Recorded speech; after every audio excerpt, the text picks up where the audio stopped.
I'm Mike Noonan from Noonan Real Estate Agency, and I'm with Vera, Rosliana, who was, I must say, was a bit nervous about doing this to start with, but we've got her in to talk about it. And we're talking about tenant applications because at the moment there seems to be a lot of tenants applying for a few properties. There's definitely less properties on the market. One stage, I believe we were running over 100 plus on the market, and now we're probably down to 30-ish, and even less, and we're leasing them as fast as we can get them. So a lot of tenants get disappointed when they apply for a property, and what a tenant can do to improve their chances of getting a property, because at the moment it seems to be pretty difficult to get a place. There's more tenancy applications and fewer properties. With the current rental market, as we know, one open inspection, we've got 60 groups came in to the inspection, and we received like 30 applications or more for one property. Wasn't that long ago where we had 90, 100 properties on the market at any given time here. I think in a month we're probably at least down to about 30 or so.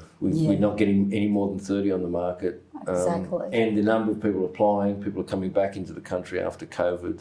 Exactly. And people get very disappointed when they apply for something and they've got their heart set on it and they don't get it. We're trying to give tenants an idea about the best way to apply. I know we had one git on Google jump on and give us a 1-star review because he was upset because we processed an application too fast. And I think that's what people have got to understand. When they put an application, they should get it to as quick as possible with all the information. Correct. This particular person left out information and then was upset because we went and checked the information too quickly or something. So what should a tenant put in an application? For me particularly, I think a little profile will be good so we know who we're going to rent the place to. Okay, so that's unusual because people don't really give a bit of a little resume. I mean, obviously it's going to be long term, so you're going to be there at least 6-12 months or even more. So we want to know who exactly you are, just a little briefly who you are. Okay, so that's a good idea to give someone an advantage.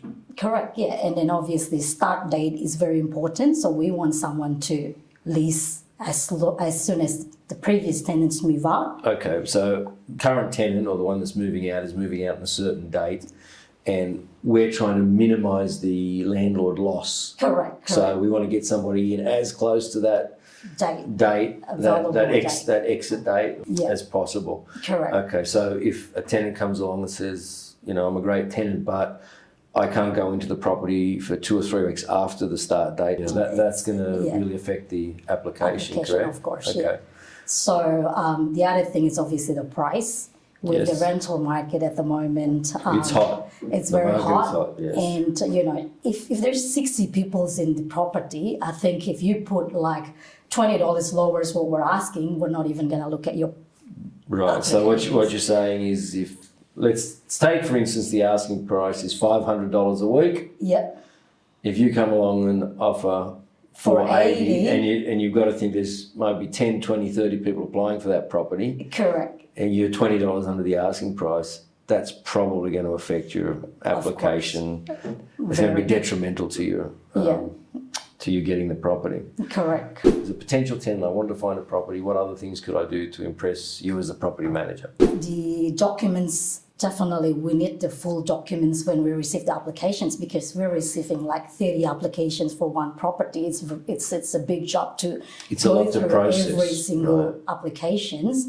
And we do need like full documents that it's easy. It's just there for us to look at, and we can just quickly process it. So tenants take note. People are doing a lot of work around these things. And if you go and leave out key information and they're getting halfway through your application and finding you've left out stuff, you're not making a friend of your property manager, which you'll be trying to do in this market, you know. Yes. So you're prepared with all the documents that you have. Right. So when you submit the application, and I'm assuming it's important to do it as quickly as possible now. Of course. If you're not an Australian citizen, you need some documents around your visa status and things like that. Yes, so we do need the visa. So if you're students, obviously we will need the school approval.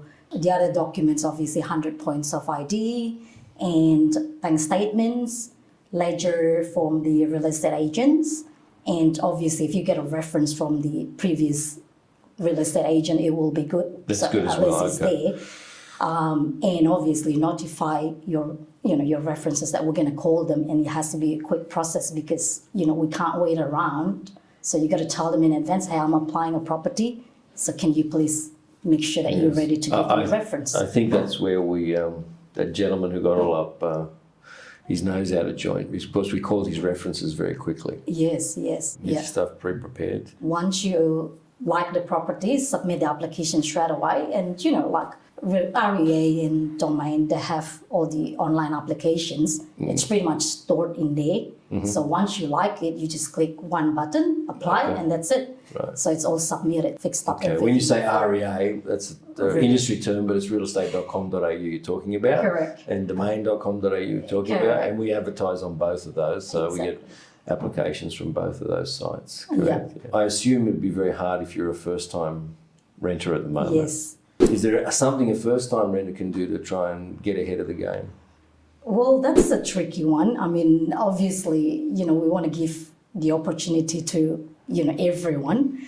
But I think a little profile will probably help. And, so that's where the profile comes correct. in. That's where I'm reading. And, we have to be fair as well in a way. But at the end of the day, the landlord... What we should say is it's not the real estate agent that is necessarily making the decision. No, the landlord's decision. We may pick out the best applications because the landlord might not want 20. Yes. But we would pick out the ones that meet the landlord's criteria, and then ultimately the landlord would make a decision on whether they want that person as a tenant or not.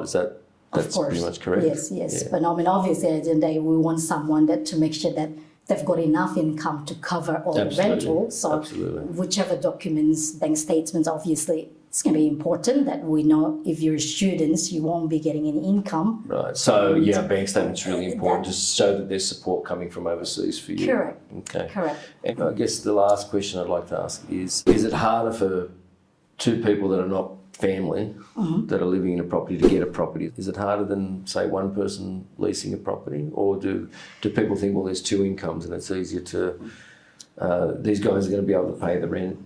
When you have 4 people in 2 bedrooms, that's a little bit too much. Okay, so we've got to say that. We're even getting applications like that now. But we do get it. But in terms of the rent price, we understand it. But if there's 4 people in the property, we know there will be 4 people using the bathroom, 4 people using the kitchen, 4 people using... And it's a 2-bedroom unit, so... Correct.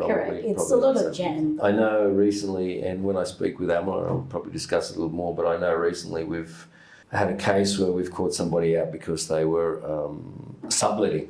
Oh, yes. So they leased the property off us and then were subletting the bedrooms. Yeah. Just take note, if you think you're doing that, you can't, under most residential tenancy agreements. Correct. Yeah. You can't lease a property for $600 a week and then lease out each bedroom for $400 or $500 a week each bedroom, which is what we've been seeing happening. And obviously, be careful. Obviously, the lease agreement will state it with how many people that have to be there. Yes, on your residential tenancy agreement, which is commonly termed a lease agreement, but the correct name is residential tenancy agreement. Yes. It actually states how many people you're allowed in that property. Correct. Because that's already negotiated when your application goes in. Correct. Yeah. All right. Well, thank you very much, Vera. Well, thank you for having me. Good luck. Talk to you later. Thank you. Bye-bye. All right. Thanks.